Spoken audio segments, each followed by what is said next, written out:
What's up, everybody? Shane Patrick Cruz here with Chris Michael for another episode of the Slightly More podcast. We are in Short Pump today in the absolutely beautiful Aloft Hotel West. It's like it's kind of like it's almost got like a trippy feel to it. It's like very super modern. Yeah, bright neon colors. Yeah. The Jungle Cat Cosmo is the drink of choice. It's pretty wild in here. I try to stay at these whenever I'm in another city if I'm traveling on my own because they're such nice hotels. Yeah, and the rooms are always extremely nice and just really modern and just super cool place. So if you're traveling to Richmond, definitely check out Aloft West in Short Pump. So I parked. Shane parked in the parking garage right next to the hotel, and I parked. I parked about a block and a half just down the road, and I had to walk in the rain here. I'm like, Shane, where'd you park, man? I couldn't find parking. He's like, oh, there's literally a parking deck right next to the hotel. Right under the hotel. I wish I would have known that. Yeah. I wanted to start this and be like, you ever watch World Magic Shop? Yeah. Yeah, 12 o'clock on a Wednesday. Oh, it's been a while. Is that what they do? Yeah, man, I miss it anyway. Yeah. So you've been dealing with some car stuff? Yeah. Some Tesla stuff. Some Bad Tesla news and some good Tesla news. What's the good news? Well, the good Elon news. Oh, yeah. I sent my first personal email to Elon Musk, and so whether or not that hits him and I get a response would just be cool. But the fact that I sent an email and it went through and somebody out in the universe will acknowledge it, that's pretty cool. And I've been talking with some other people on his team, which is insane. And then the bad Tesla news is that mine needs a little bit of work done. There's some water coming through the lift gate, and it's been ruining the props for my show. So anybody who's listening to this that's scheduled for a red carpet photo shoot, well, my red carpet and backdrop are... give me until February 11th. Yeah. Another news. You guys don't care. We'll get into the topic in a second, but boom, collection complete. I got all 5 of the shoes that I wanted from Adidas, and my collection's complete, so I can stop buying shoes now. She didn't ask me to say. I had to tell you guys. Yeah. Good news for me. Finally, got disciplined with the health stuff. I have lost 15 pounds in 10 days. Whoa. He's serious though. He is serious about it. Like he brings his cooler with him everywhere. Yeah. Won't even get a drink that's too unhealthy. Here's the deal though, because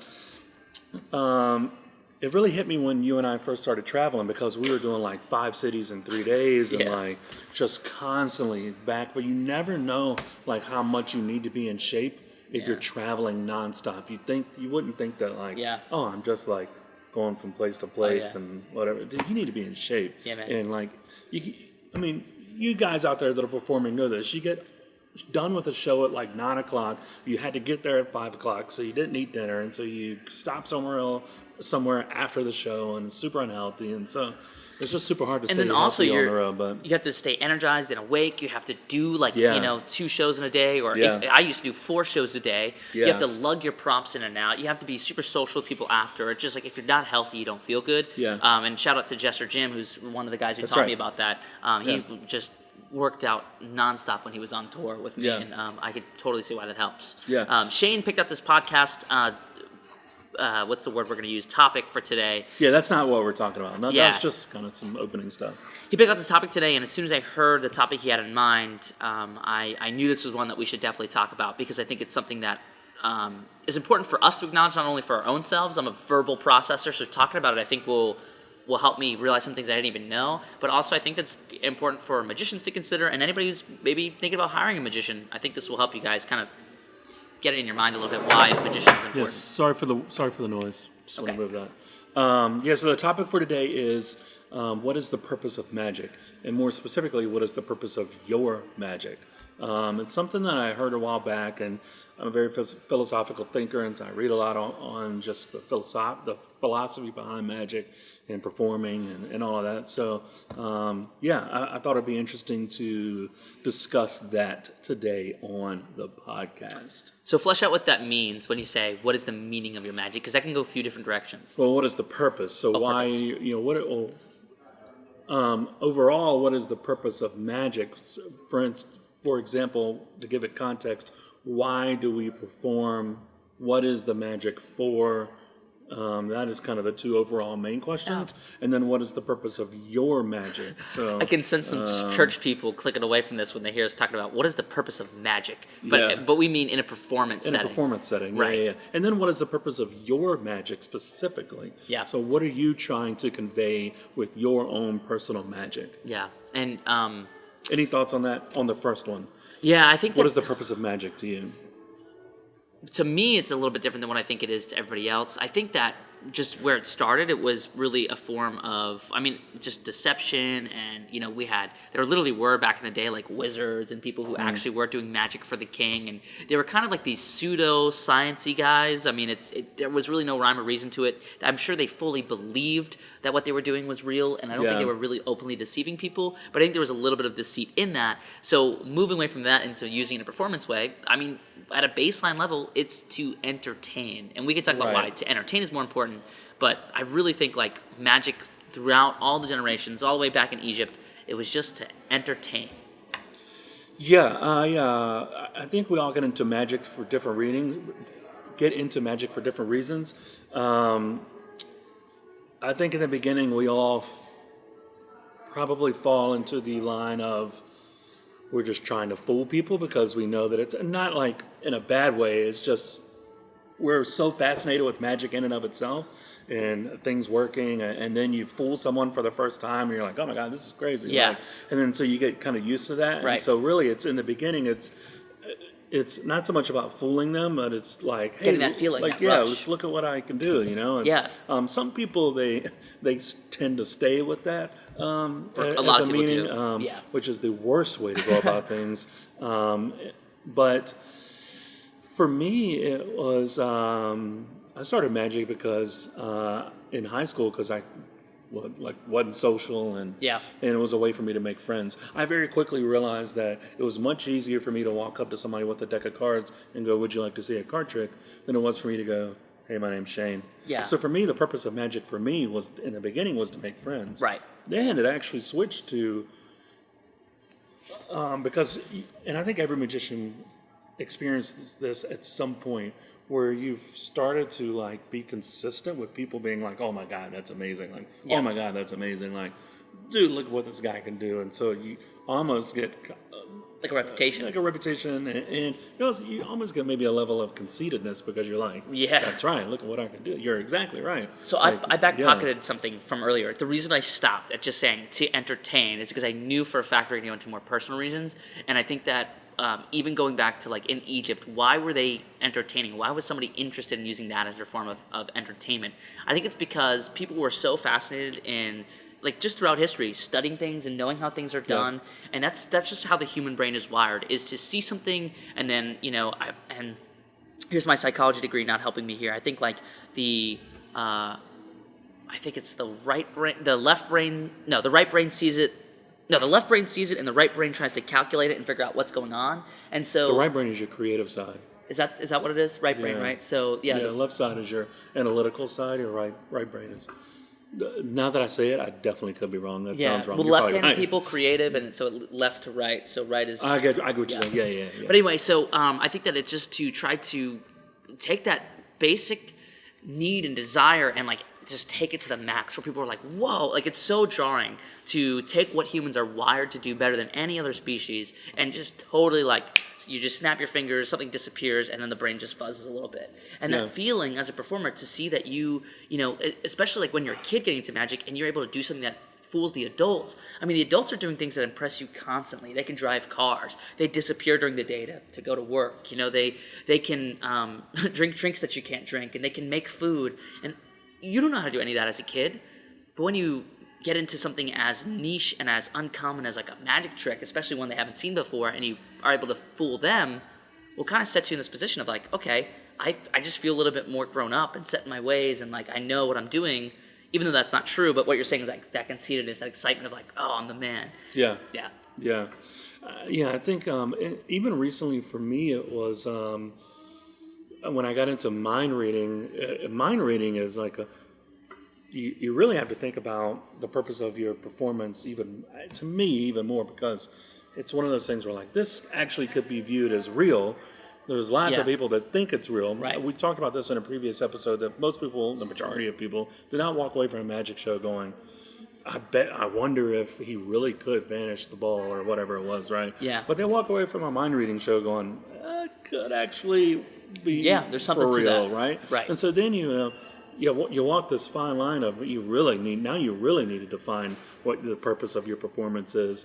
And I think when I first got into mind reading, because it was such a powerful medium of performance, that it really was hard for me to step out of the look what I can do. You can think of a word and I can tell you what that word is. Yeah.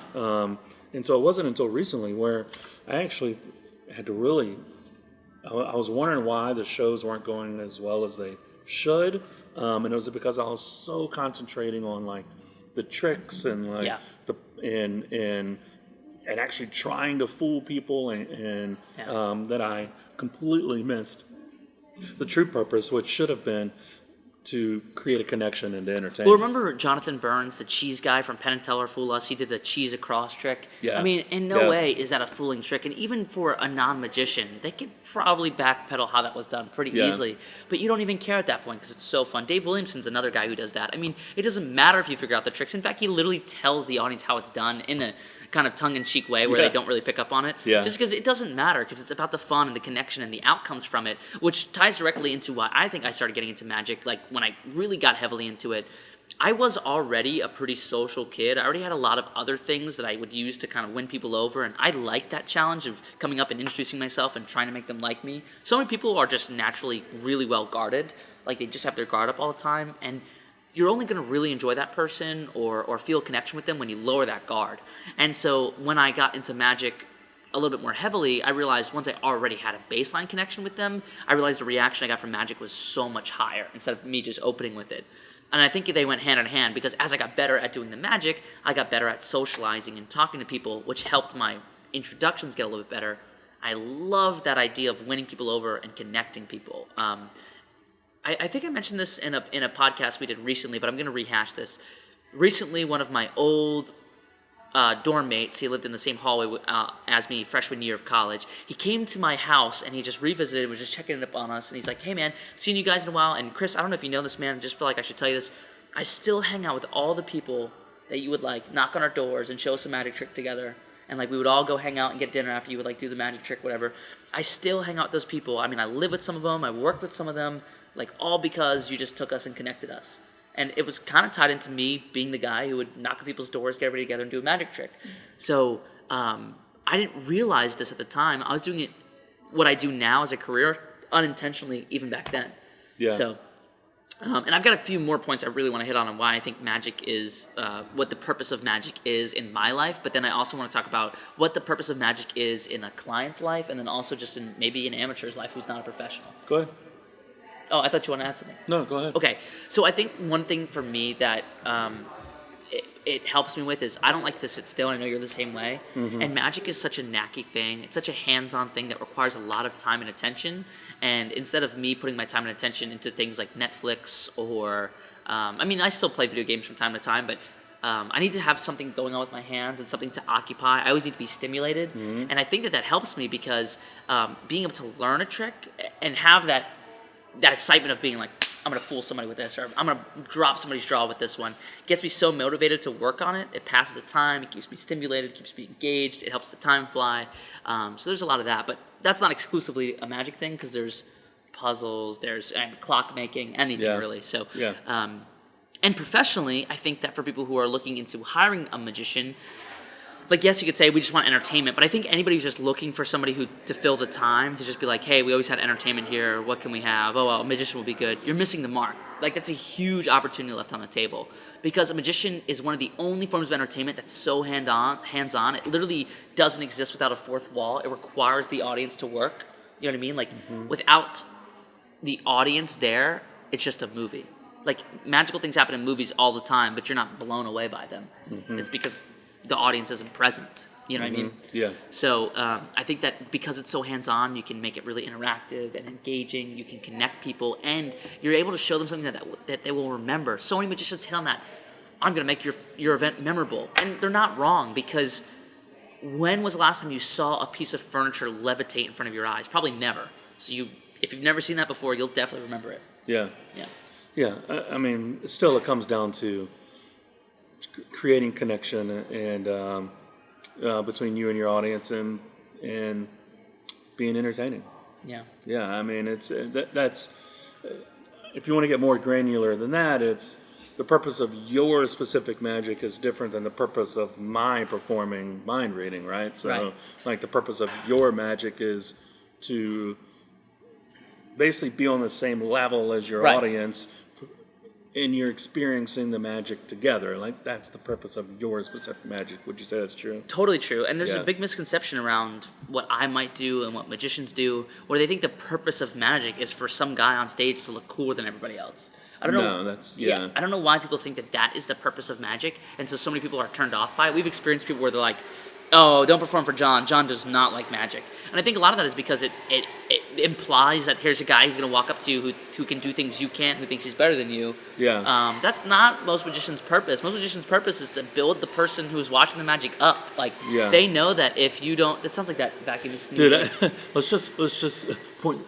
Oh, okay. Never mind. But I was wanted to gonna point out that this out. vacuum noise. It sounded like somebody was sneezing. Yeah, it's definitely someone vacuuming in the background. Anyways, Well, that was kind of just my point, is that I think that people always have misconceptions of what magicians are doing magic for. A lot of the time it's to make somebody feel good, and they're doing it for them, not for Yeah. themselves. Especially somebody who's seasoned and been doing it a while. Yeah. I mean, they've gotten their fill. I've been doing it for so many years now. I've gotten my fill from it. Like, for me, I want my fill now comes from the other people's reactions. yeah.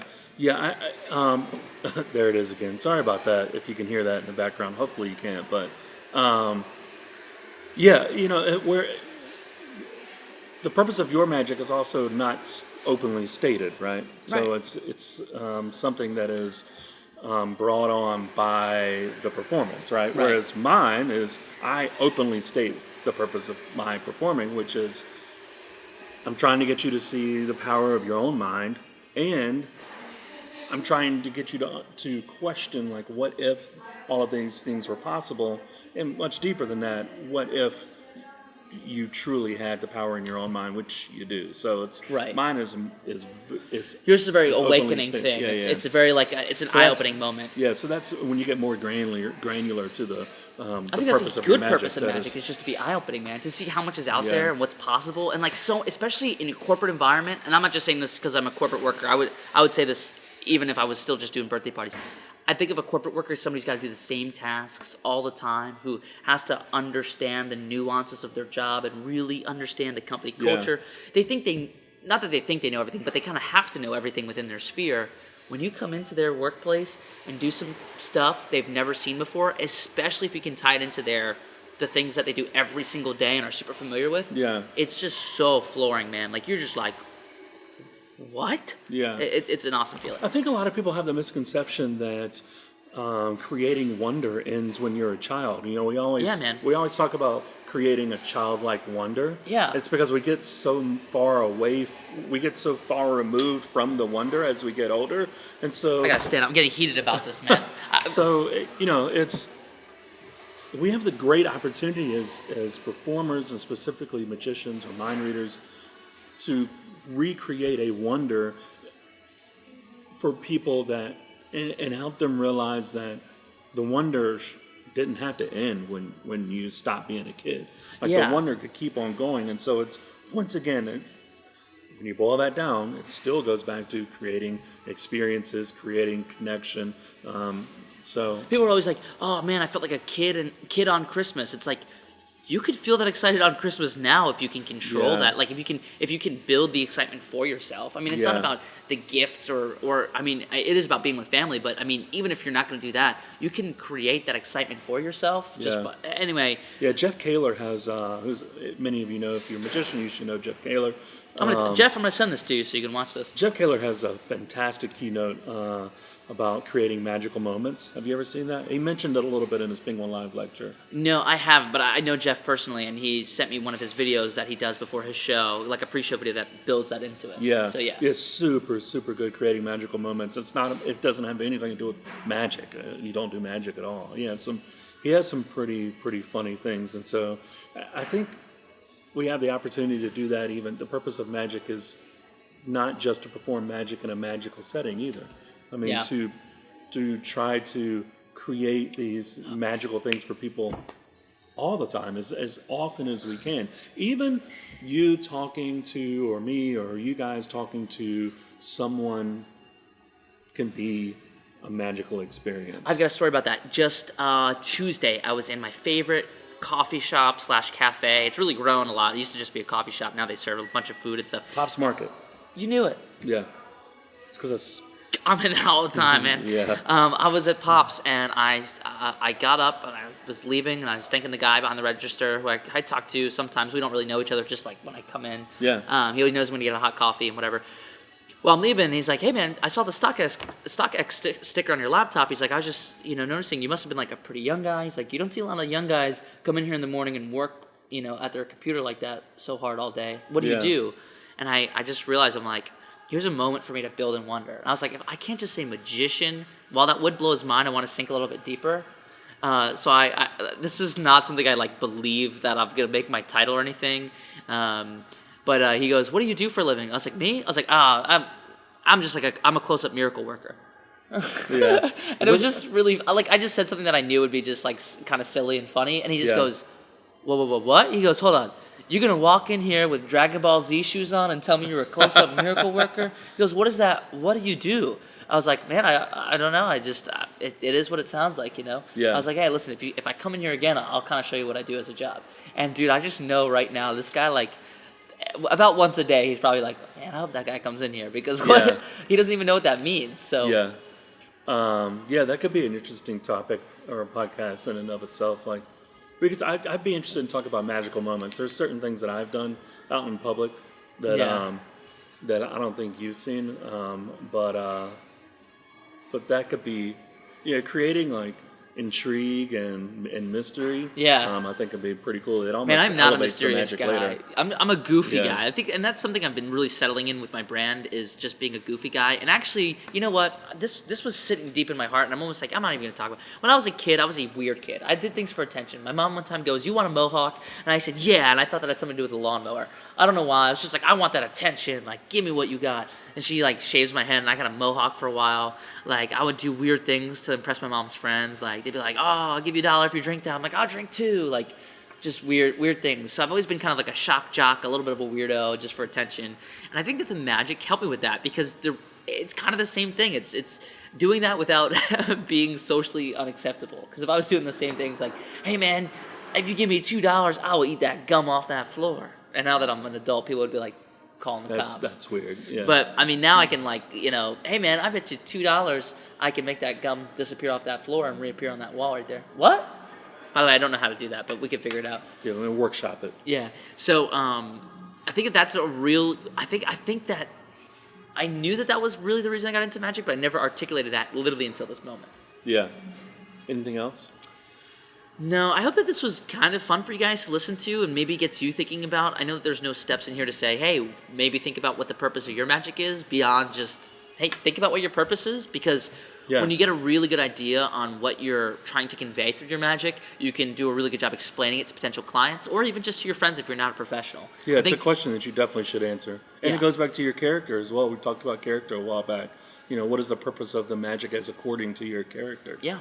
And it's good. It helps me select out which gigs I want and don't want. I just had a gentleman call me yesterday, and he was telling me what he wanted to do for his event, and I'm listening to it, and it sounded like he wasn't looking to connect people or make it anything super memorable or fun. And I knew that if there was no room for me to do what I do best there and connect people, I just said, hey, I think there's somebody else who's better for you. Yeah. So. Yeah. Awesome. Thanks for tuning in. We'll be back 12 o'clock on a Wednesday. Actually, Monday. I know, we will. I just wanted to say that. Yeah. All right. Peace.